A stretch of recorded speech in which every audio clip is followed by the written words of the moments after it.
Hello, hello. How is everyone doing today? It is October 20th at 6:20. It's your boy Grover back with the market analysis at the end of the day. And it was a very good day. It was a beautiful, beautiful day. Today I actually traded ES, but I will just show you what that looks like even on the NQ chart. Very, very similar charts. On the open, I caught the flag breakout and was able to catch the move to the upside, at which point on the smaller time frame I saw a little W forming, to which I was able to capture a little bit of a short. So I saw this little W, I was able to catch the short to the downside.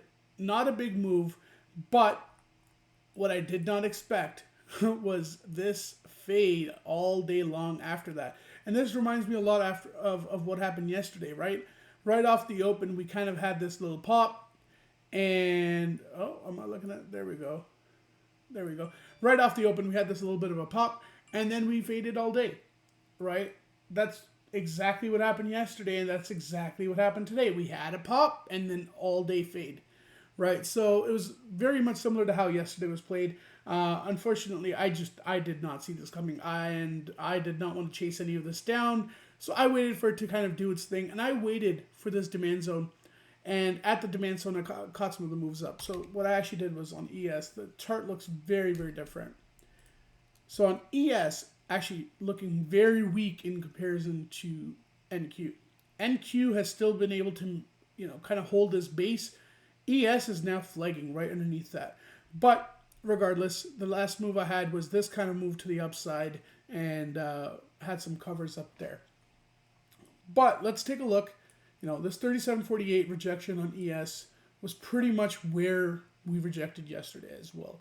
So this was that same spot that we were eyeing even 2 days ago. Is that same spot that just it refused to want to go until it finally did. And, clearly it was a very big level. So we now have 1, 2, 3 times where it's held it really well. So this was kind of the spot to, exit. And I should have seen that earlier where it would just fade all day. But I only played this kind of one small short.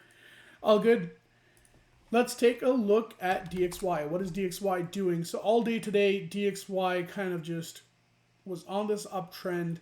It hasn't really broken through its trend lines yet. And this is what I'm talking about when I'm talking about trend lines.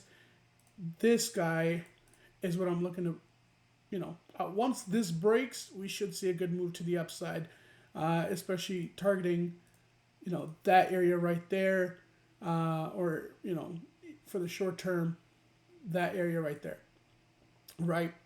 So that is the breakout that we're waiting for. And once that happens, NQ, ES both should pull back.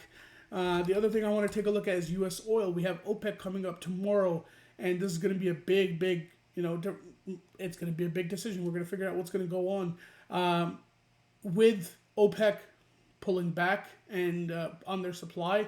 We have seen price coming back down, so it's going to be, that doesn't make sense. Price should be going back. Let me correct that. Sorry. OPEC is pulling back on their supply, so we should see prices go up, but really, this decision is going to let us know what they're going to do. And definitely oil and oil names, US Oil, ZOM, etc. These are guys you want to keep your eye on. Make sure you know what's going on because this is going to be the big movers for tomorrow. The next thing I want to talk about, USD JPY. Okay, you're going to be like, why is a futures trader talking about Forex? But this is very important. All right? Here's why. Look at this exponential chart. Okay?